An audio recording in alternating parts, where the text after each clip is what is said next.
नमस्कार, मैं हूं सपना। स्वागत है आपका प्रातः दर्पण न्यूज में। आइए नजर डालते हैं आज के कुछ खास खबरों पर। धनबाद जिले के कोला कुसुमा हीरक रोड स्थित जेपी हॉस्पिटल इलाज में लापरवाही के मामले में हमेशा विवादों में रहा है। ताजा मामला जेपी हॉस्पिटल से सटे गांव कोला कुसुमा से है। कोला कुसुमा निवासी सरफराज अंसारी ने कहा, उनकी पत्नी अनीशा बीबी को कमर के पास रीढ़ की हड्डी में ट्यूमर का ऑपरेशन के लिए जेपी हॉस्पिटल लाया गया। ऑपरेशन के बाद लगातार मरीज की हालत बिगड़ती गई। इसी बीच जेपी हॉस्पिटल के चेयरमैन प्रदीप मंडल ने किडनी में शिकायत की बात कहते हुए दूसरे हॉस्पिटल में ले जाने को कहा। वहीं दूसरा हॉस्पिटल में ले जाने के बाद जब जांच की गई तो रीढ़ की हड्डी में ट्यूमर होने की बात कही गई।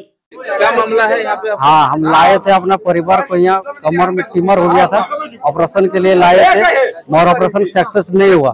दोबारा जब हम MRI करवाए तो रिपोर्ट में ट्यूमर ही है।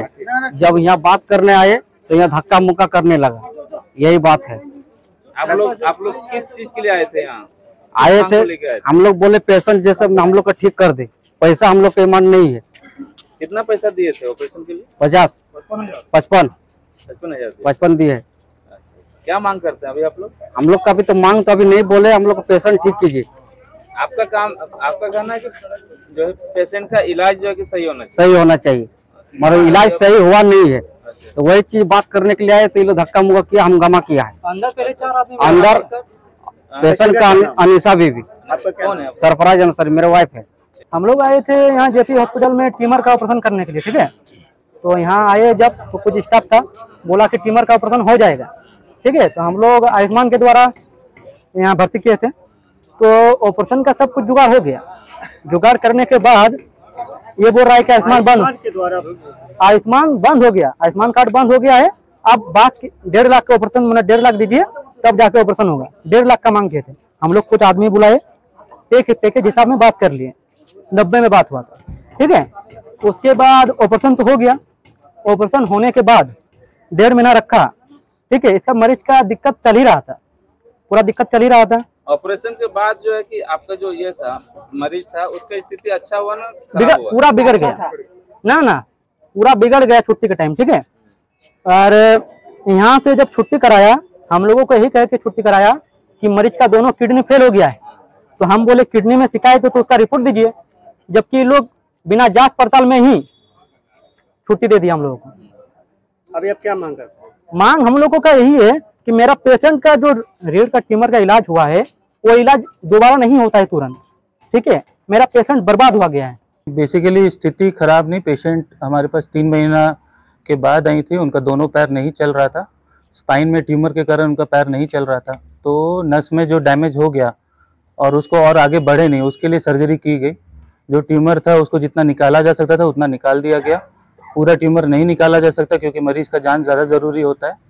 जस्ट हम लोग नसों को रिलीज़ किए, जिसको डिकम्प्रेशन बोलते हैं। और उसके बाद पेशेंट को हम लोग 20 दिन करीब वहाँ पे पेशेंट एडमिट रही हैं।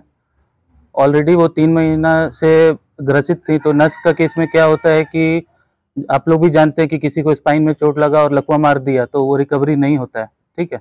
और रिकवरी जो भी होगा 19-20 या जितना भी 30% 40% वो 6 महीना साल भर लगता है। पेशेंट को इमीडिएटली उनका पैर में सेंसेशन आया।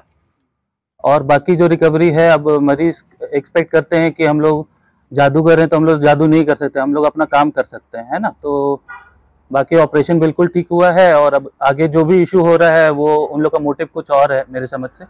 बाकी ये तो जांच का विषय है। अब हम लोग पेपर पे बिल्कुल सही है, उसमें कोई ये नहीं है। ये इसका स्पाइन और ट्यूमर का ऑपरेशन हुआ था और ऑपरेशन सक्सेसफुल है। उसके बाद ये लोग का क्या थोड़ा सा किडनी में प्रॉब्लम हुआ है, उसके लिए हमने रांची रिम्स रेफर किए थे।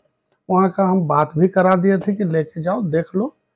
और ये लोग बोला ठीक है सर, एक तो गाड़ी भी हमको दे दीजिए। हम बोला अच्छा ठीक है बाबू, गाड़ी बाहर में, अपना भाड़ा वाड़ा जो लगेगा अपना बात कर लो।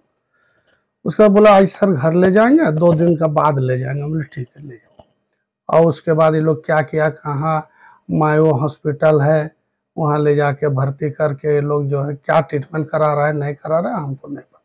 ये लोग को तो कल भी आया था तो हम बोले थे कि डॉक्टर साहब को बुला देते हैं बाबू, आकर के तुम लोग बात कर लो। हम लोग तो हॉस्पिटल मालिक है, डॉक्टर तो हम लोग है नहीं। डॉक्टर ऑपरेशन किया है, डॉक्टर साहब से आके बात करो। तो ये लोग अपना प्लानिंग है कि ना ठीक है, ये लंद फंद घुमा फिरी बात करके ये लोग का मोटिवेट है कि हम पैसा लें।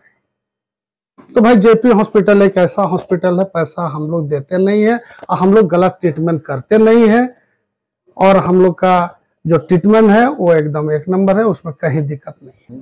हमको जानकारी मिली, हम उसका जांच करेंगे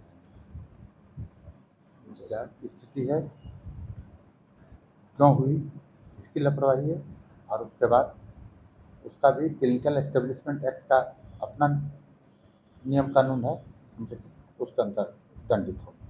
ये हॉस्पिटल लगातार विवादों में रहा है। हमारे पास तो पहला विवाद है। अभी भारत सरकार का कुछ लोग आकर के जांच किए हैं, लेकिन हमको ये भी नहीं बतलाया है कि किस नर्सिंग होम का क्या है, और न उनका रिपोर्ट आया है कि किस नर्सिंग होम का क्या चीज़ बंद करना है। तो उनका रिपोर्ट आ जाएगा, तो अगर उसमें नाम होगी तो हम उसके सब कुछ बतलाएं। सर सरकार और अधिकारियों की जो लगातार धनबाद में से जितने भी सर सरकारी गैर सरकारी अस्पताल सभी को सख्त निर्देश दिया गया कि इलाज में कोई कोताही ना हो, ऑपरेशन के साथ बुरा बर्ताव ना हो। बावजूद से कुछ ऐसे नर्सिंग होम जिसमें से जेपी का भी नाम आता है, जो हमेशा दुर्भाग्यपूर्ण से धनबाद जिले में सबसे विवादित रहा है। सर इस पर सर क्या है, जनता को सर क्या संदेश रहेगा? सर देखिए, दो चीज़ के लिए तो स्पष्ट है, स्पष्ट तो बहुत चीज़ किया हुआ है। एक जनता के साथ संवाद शैली और सर का ट्रीटमेंट, सर का बाकी लोग ट्रीटमेंट का पार्ट मानते हैं, लेकिन है कि पोस्ट ट्रीटमेंट काउंसलिंग, तो सब में एक ना पब्लिक फ्रेंडली रहना, ये स्पष्ट गाइडलाइन है सब जगह।